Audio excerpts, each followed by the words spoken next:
These are the important events that happened during the 19th century that helped the Filipino people awaken from the injustices they experienced from the Spaniards.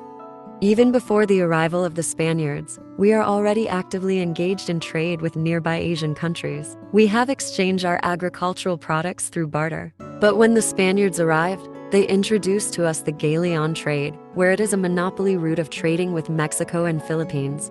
The Spaniards closed the ports of Manila to all other countries except to Mexico. The galleon trade is a monopoly trade benefiting the Spanish government when both Mexico and Philippines is under their colony. One of the most important cargo during the galleon trade is the Chinese silk.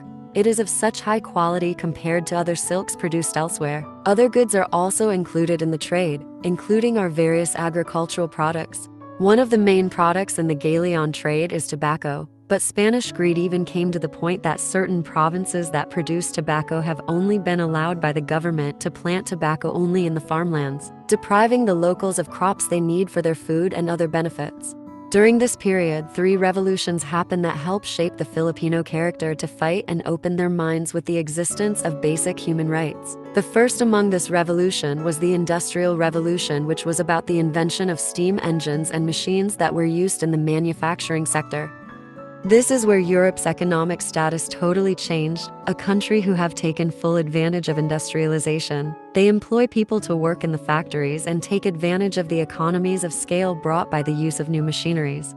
Positive effects of industrialization resulted to the Philippines opening up again to the world commerce and not be limited to the monopoly under galleon trade. Then from here gave rise to a new class of influential and wealthy Filipino middle class. And eventually galleon trade have ended, dissolving the monopoly of the Manila-Acapulco trade. Mexico and other Latin American colonies have gained their independence, weakening the Spanish Empire. From majority of states being under the colony of Europe, slowly at these period majority are already gaining their independence. And Manila was open to world trade again in 1834, not anymore confined to the monopoly of the galleon trade. This encouraged Spanish, Chinese mestizo merchants and traders from other places to migrate to Manila. They became leaders in finance, and the Spaniards allowed this because it bring in capital and money to the country. The Chinese mestizos, through intermarriages with Filipinos, became the ilustrados. This rich Filipino class were capable of sending their children outside of the country for education, which brought in ideas of liberality they witness abroad to the Philippines. Then opening of Suez Canal shortened the route to trades. A voyage of 90 days before would now only take up to 30 days, which greatly affected positively trade. Crops have been recognized as one bringing in the cash, helping the Philippine economy flourish. Majority of our export income came from cash crops from tobacco, sugar, cotton, and coffee. But these also shown the importance of land ownership to take advantage of the opportunities. The skills and the products of the Chinese and Chinese mestizos were recognized and brought increased growth in the economy. The popularity of the mestizos brought the emergence of a new social status in the Philippines. The Peninsulares refers to the pure-blooded Spaniards born in Spain. They are the top in the social status. Then the Insulares, those pure-blooded Spaniards born in the Philippines. Next is the Spanish mestizo or Chinese mestizo, then the Principalia wealthy pure-blooded Filipinos, descended from the Datu, then the Indio, the lowest class.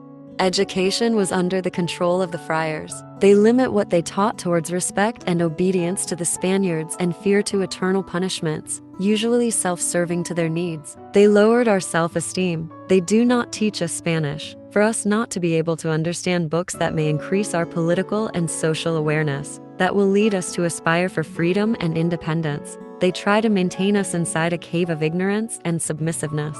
Then the French Revolution, when the people rose up to oust from power abusive monarchs. Ideas about the revolution and their fight spread through books. Ideas from philosophers such as Rousseau, Montesquieu, Voltaire, John Locke. Ideas about injustice and equality, about human rights and freedom. This idea spread and young students learned abroad were exposed to these ideas, igniting their flame and desire for liberty to their beloved homeland. When America overthrown the British colonial masters, which earlier attempts looked futile, provides such an inspiration to other colonized countries as well. And reformists like Rizal was inspired to pursue freedom and independence to his home country, the Philippines.